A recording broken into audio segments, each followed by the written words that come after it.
The void of space was silent, as it always was, but the Eclipse, a sleek, predatory warship of the Zorathian fleet, cut through the darkness like a blade. Its obsidian hull shimmered faintly under the light of a distant star, and its crew moved with the precision of a well-oiled machine. Captain Valen stood on the command deck, her 4 eyes scanning the holographic display before her.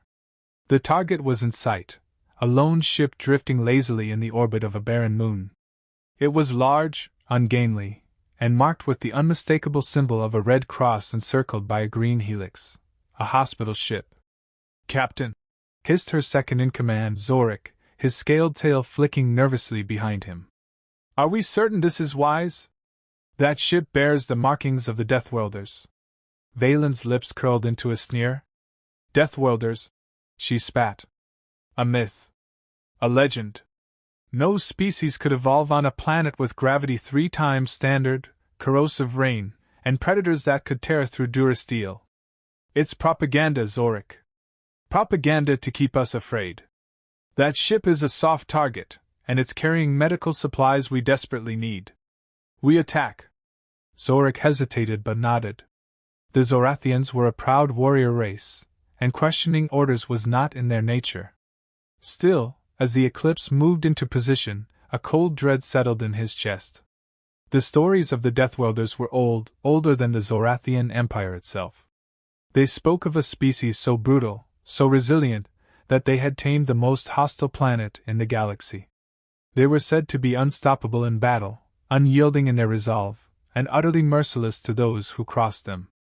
The hospital ship grew larger on the viewscreen, its hull pockmarked with the scars of countless missions. It was a massive vessel, easily 10 times the size of the Eclipse, but it moved with a sluggishness that betrayed its lack of offensive capabilities. Valen's confidence grew. This would be an easy victory.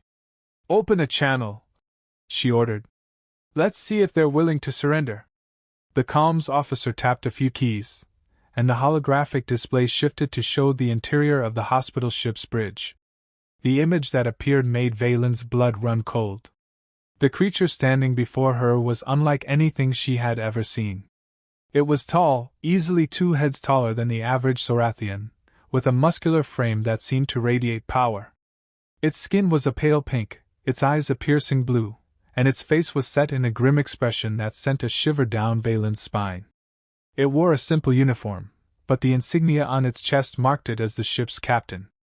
"This is Captain Marcus Hale of the Haven," the creature said, its voice deep and steady.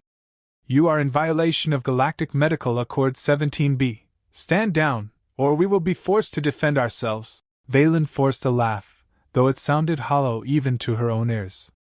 "Defend yourselves? With what? Your bandages and syringes? This is your only warning, Deathworlder. Surrender your supplies, or we will take them by force." Captain Hale's expression didn't change, but something in his eyes hardened. "You have no idea what you're dealing with," he said quietly. "This is your final chance. Stand down." Valen's patience snapped. "Open fire!" she barked. The Eclipse's weapons roared to life, energy beams lancing out toward the haven. The hospital ship's shields flared as they absorbed the impact, but they held firm. Valen frowned. That shouldn't have been possible. Hospital ships weren't supposed to have strong shields. "Again!" she ordered. The Eclipse fired again, and again the Haven's shields held. Valen's unease grew. Something was wrong. "Captain," Zorik said, his voice trembling. "Sensors are picking up something. Inside the ship. It's—" Before he could finish, the Haven's hull began to shift. Panels slid aside, revealing rows of weapons ports that glowed with a menacing light. Valen's eyes widened in horror. "Evasive maneuvers!" she screamed, but it was too late. The Haven opened fire, and the Eclipse was rocked by a barrage of energy blasts that tore through its shields like paper. Alarms blared as the ship's systems struggled to cope with the damage.